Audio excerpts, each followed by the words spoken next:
This is a special episode of the Immunology podcast, Immunology 2025, Day 2. Hey everyone, this is Dr. Jason Goldsmith and Dr. Brenda Roud. Welcome back to the Immunology podcast, where I have conversations with immunologists. Today we're back with another special episode to discuss the highlights from Immunology 2025 annual meeting taking place in Honolulu. If you're at the meeting, make sure to drop by the Immunology podcast booth, number 607, in the exhibit hall to meet with the team and win some prizes. You can also chat with us about your research and find out how you could be featured in a future episode of the podcast. We'll also be discussing some of the most interesting research we've seen presented over the past 24 hours of the meeting. So if you were in another session or weren't able to attend the meeting, we've got you covered. We're going to kick off things in just a moment, but before we get to that, whether you've just started working with T cells or they have been part of your workflow for years, improve your skills in T cell culture with a free on-demand course on human T cell expansion. To learn more and register, visit stemcell.com/human T cell course. All right, full day today, Brenda. Whew, yeah, indeed. It's been fun. How are you enjoying it so far? Chugging along. I still don't know what time it is. I'm waking up at like 3:30 in the morning. It's great. Yeah, you're not the only one. It's like 6:30. It was full of people on the street. I think everyone here is jet lagged. Yeah. But that's okay. We're doing this jet lagged or not. We are committed. We are. And I pretended to be you this morning, Brenda. You did? How come? Because I went to a talk on cell therapy. How did that go?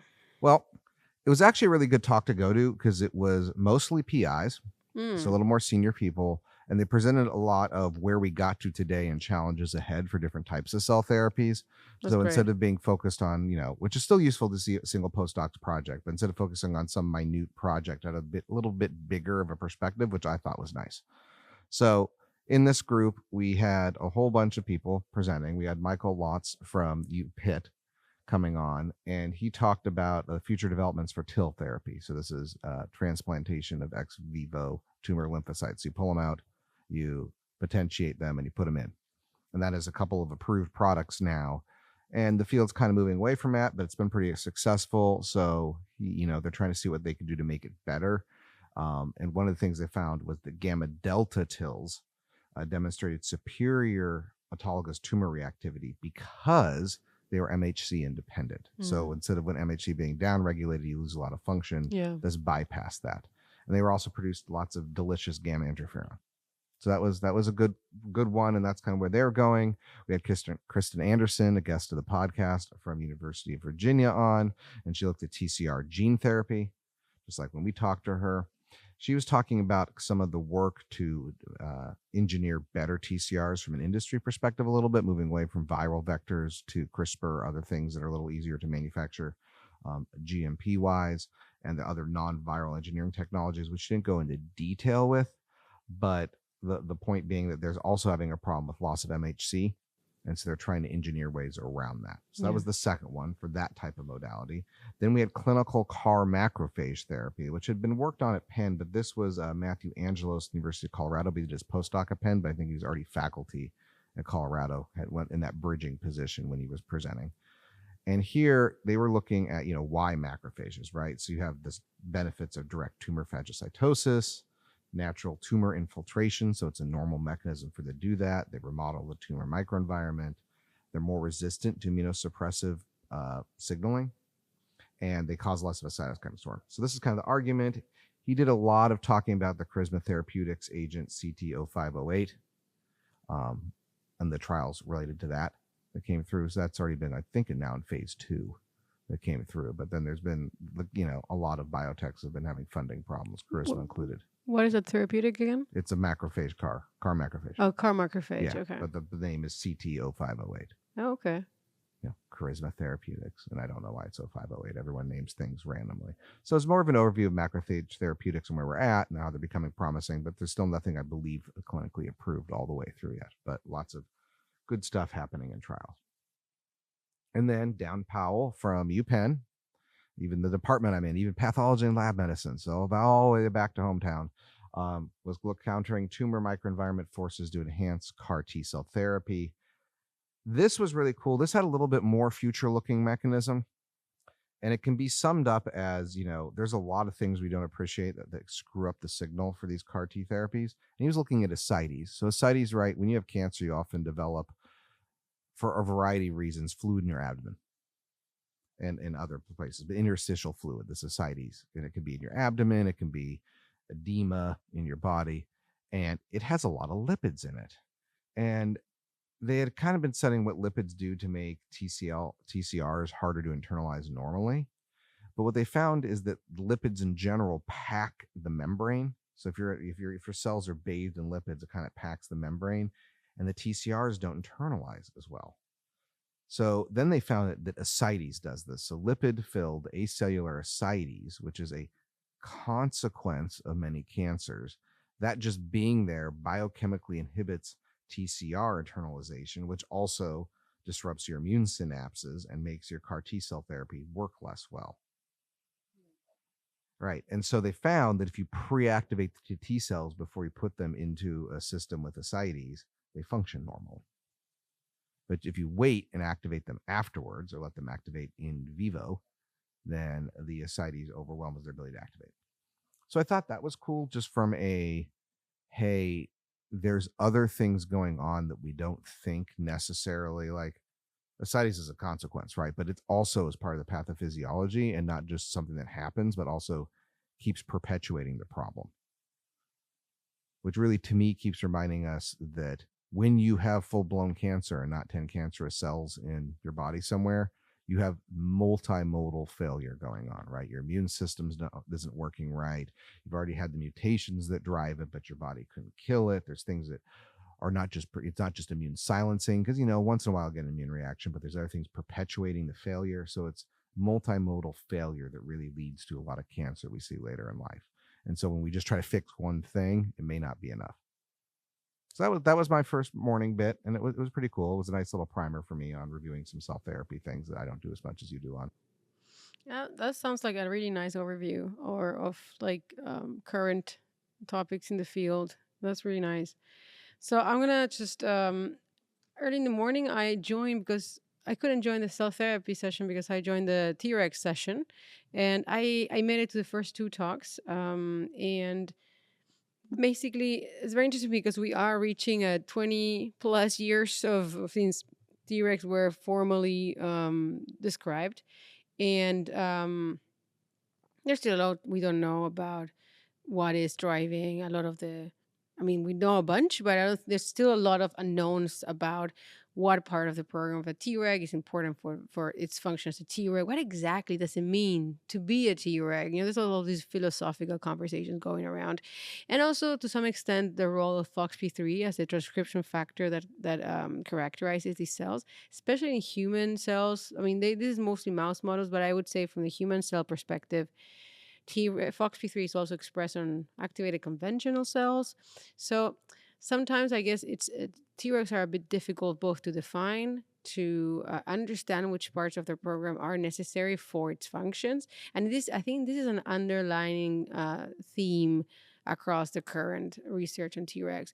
So the first talk was from Wei Hu from Yale University, and basically what she did was using some kind of clever mouse models to evaluate the requirement for FOXP3 function, the transcription factor, in Treg function in vivo, because most of what you understand about the role of FOXP3 is based on mouse models that have FOXP3 knockout, or they have a disruption of FOXP3 already from the start, so like FOXP3 Cree situation. And this results in like autoimmunity, and this was the kind of experience that really cemented the notion that FOXP3 is this master transcription factor for regulatory T cells. But what she did is that in her models, there's instead of having just like a FOXP3 Cree in which you would lose FOXP3 function, or specifically in FOXP3 expressing Tregs, but already from the start, she had an inducible deletion of FOXP3 function later in life. And I think that's what she calls this wannabe Tregs. So there are Tregs that you can see there are Tregs that wanted to kind of express the gene. So you can see a reporter gene after the promoter, and you can see these are genes that were kind of poised to become Tregs, but they're not expressing a function of FOXP3, so they're not actually don't actually have most of the programming of a Treg. Um, what she showed is that, unlike previous models that show that deletion like this will generate autoimmunity and the famous scurvy phenotype, if you delete the FOXP3 later in life, they also developed this interesting Degron of format in which they basically ubiquitinate at FOXP3, if I understood correctly, and then it's lost upon induction. And they show that the mice, when you do that in the steady state, they are actually surprisingly well. If you delete the FOXP3 positive cells, the FOXP3 function later in kind of pre-established Tregs, and then you remove the FOXP3 in the steady state, this does not have does not phenocopy the scurvy phenotype, and kind of giving the idea that the FOXP3 is dispensable in fully mature Tregs. And I think basically the idea that she wants to say is that there's like this time that is necessary. It's like once the FOXP3 establishes the phenotype in some certain amount of time, then this phenotype is stable in the cells for also a certain amount of time. However, if you look into a cancer model, into a tumor model, those Tregs that have lost the FOXP3 function, they actually, after establishment, right, they actually do, you do see the effect of FOXP3, of Treg suppression loss in this. So basically, the tumors are combated better by the mouse because they have less functional suppression in the tumors. So I thought it was very interesting. Got me thinking a bit. What's FOXP3 doing there? Really interesting work. And follow this talk was, Alexander Rudensky, who is one of the most well-known scientists in the FOXP3 and Treg field, and he talked about a story which is similar to a story that we covered very recently in the podcast, but basically the importance of Tregs in modulating pain perception. And basically what they show is that there's a population of tissue-resident Tregs that express this gene called proenkephalin, which is a precursor of enkephalin, which is this endogenous opioid neuropeptide that will regulate pain perception by certain neurons.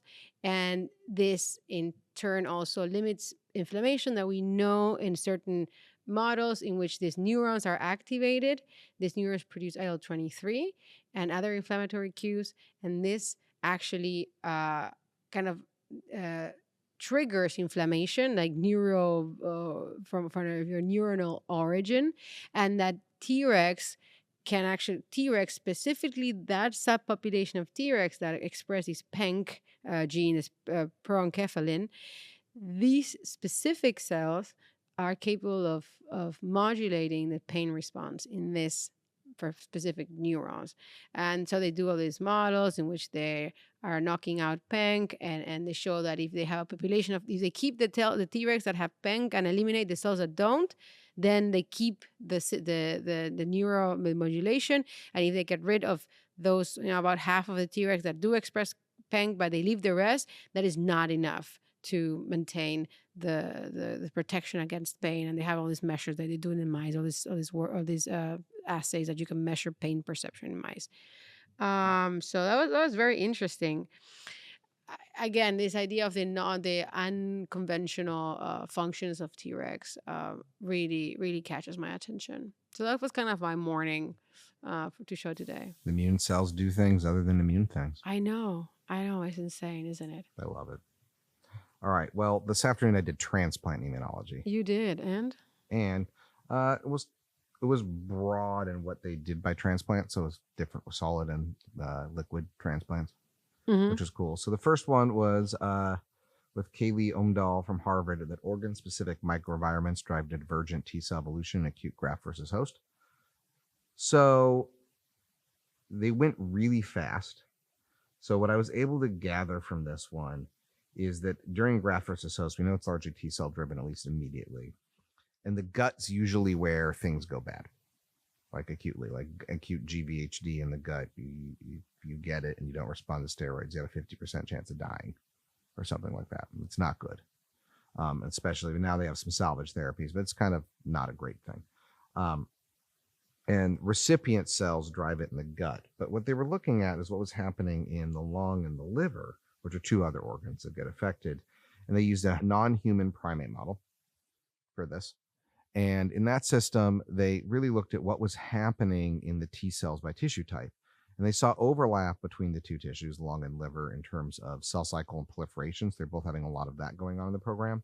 But that there was organ-specific patterns that were emerging, and it was really driven by clonal expansion of specific T cells once they got to the environment. So they got that environment, clonally expand. And they had some tracing, and they like restricted the antigens and found that the changes in expansion wasn't just being driven by antigen specificity, but by other factors they haven't been able to figure out yet. So that was neat, just seeing that the cells go to a place and then get morphed by the place. Next up was Sherry Krams at Stanford.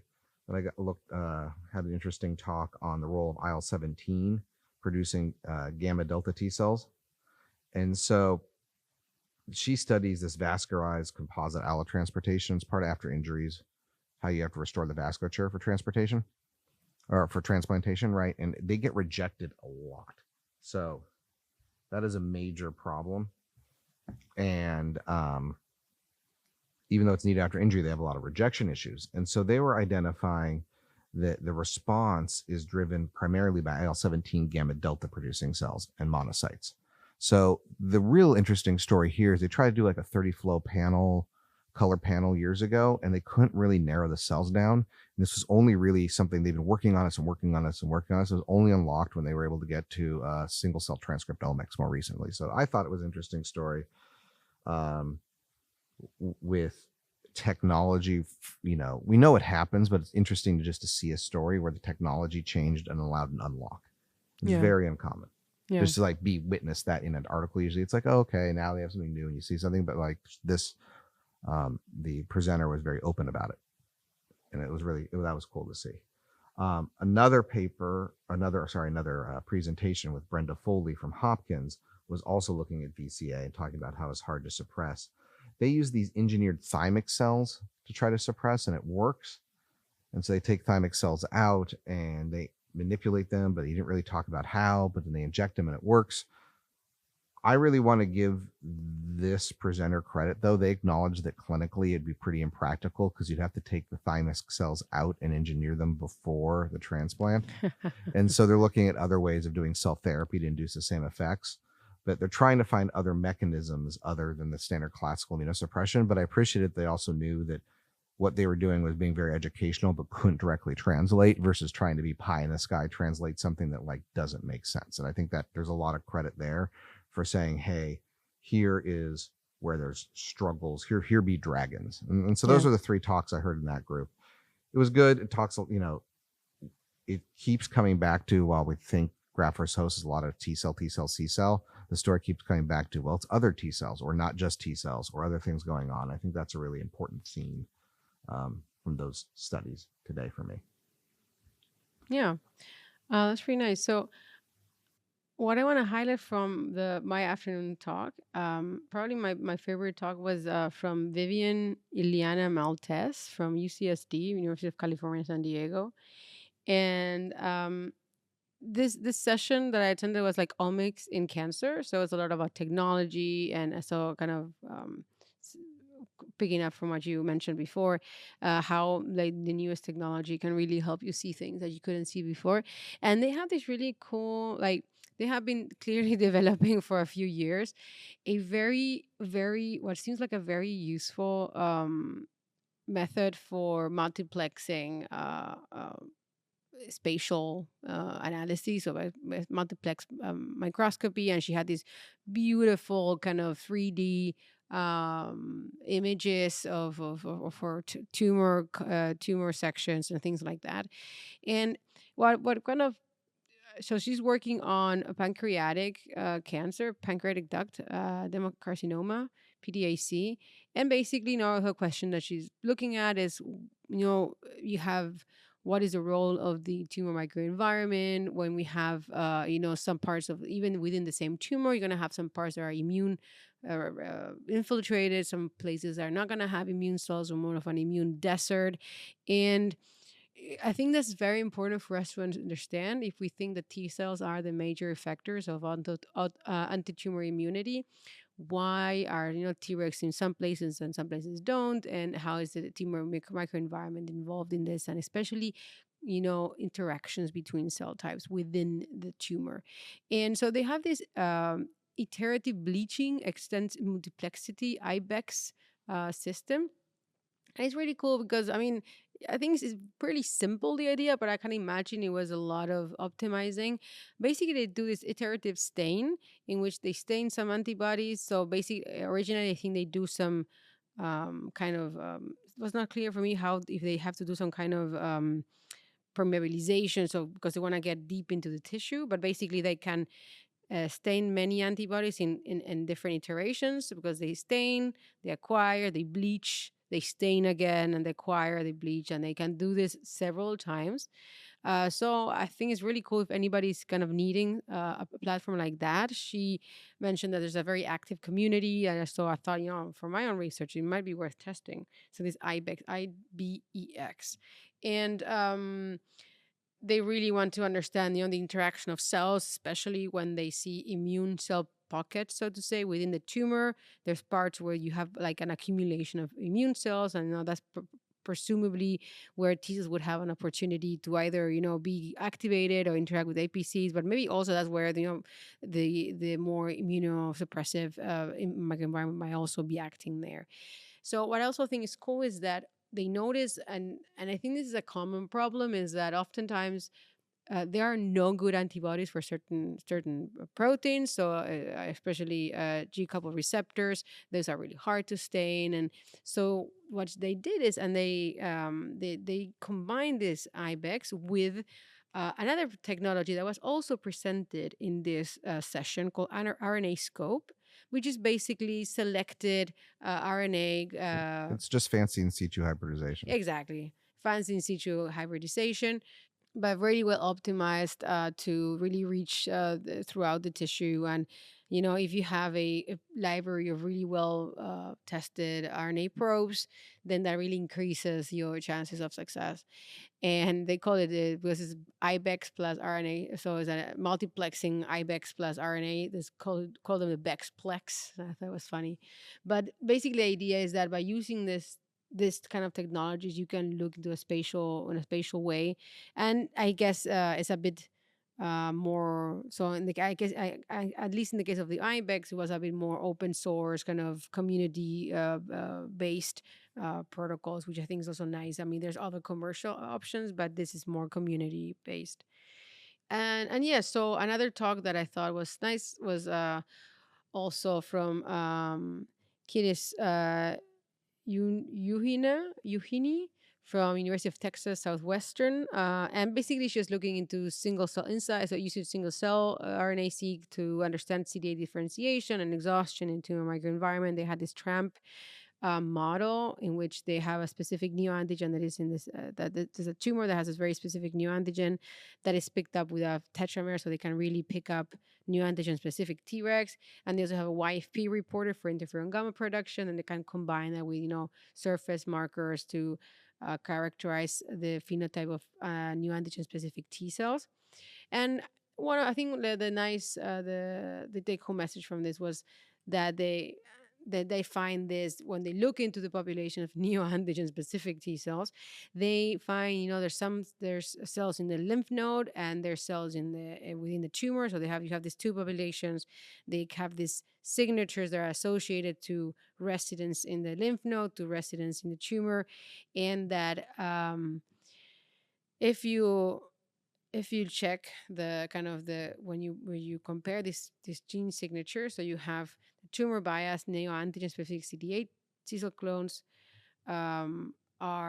have a more of a exhausted phenotype, and then the ones that are more associated with lymph node signature, they have a more what people usually call the precursor of exhaustion phenotype with expression of the TCF7 and again the stem cell like subset. So that is not so surprising, I would say, but it's nice to see it really shown in this data. And then if you look at the signatures and then they look at some patient data, and the having a signature associated with kind of a tumor bias neoantigen specific signature that they based on kind of the previous data in patients correlated with overall survival, but negatively correlated with response to checkpoint inhibition, which in a way makes sense because usually I think by now it's pretty clear that it is this IPEX population that seems to be the major beneficiary of checkpoint inhibition. And so I guess that's why it makes sense that the signature correlates with response, or the opposite signal does not correlate with response, so to say. So yeah, that was a very interesting talk, very interesting session. It's nice to see all these technologies that can be used for understanding cancer, and it's nice to just keep up with the latest. Yeah, I'm a very big fan of RNAscope. Actually, it helped me a lot with some of the stuff that there was no antibodies for. I'm like, I should be using this. I took note. We can talk later. I I've published some with it. It's really useful, and the company is actually very helpful as well. Yeah, for sure.